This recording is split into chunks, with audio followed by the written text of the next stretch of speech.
আপনাদের দেখতে হবে। আমরা যে সকল বিষয়গুলো এখন দেখছি, বিশ্ব শান্তি প্রতিষ্ঠায় সংসদীয় কূটনীতিকে কাজে লাগাতে হবে স্পিকার। জাতীয় সংসদের স্পিকার শিরীন শারমিন চৌধুরী বলেন, অন্তর্ভুক্তিমূলক উন্নয়ন নিশ্চিত করে বিশ্বশান্তি নিরাপত্তা প্রতিষ্ঠায় সংসদীয় কূটনীতিকে কাজে লাগাতে হবে। সংসদীয় কূটনীতি দ্বিপক্ষীয়, বহুপক্ষীয় এবং আঞ্চলিক স্তরের সংলাপ ও শান্তিপূর্ণ আলোচনার মাধ্যমে জটিল সমস্যার সমাধান সহায়ক হিসেবে প্রমাণিত। এখানে স্থানীয় সময় রোববার বিকেলে সুইজারল্যান্ডের জেনেভা 148তম আইপিএ অ্যাসোসিয়েশন উপলক্ষে গভর্নিং কাউন্সিল অ্যাসোসিয়েশন পার্লামেন্টের বিলিংপিক্স অ্যাডে শীর্ষ জাতীয় এসব সংবাদ বিজ্ঞপ্তিতে একথা তিনি জানান।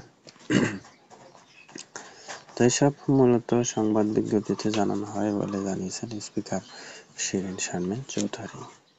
স্পিকার শিরীন শারমিন চৌধুরী বলেন, প্রধানমন্ত্রী শেখ হাসিনার নেতৃত্বে বাংলাদেশের জাতীয় সংসদ দারিদ্র্য শোকমুক্ত একটি ন্যায়ভিত্তিক সমাজ গঠনের জন্য কাজ করে যাচ্ছে।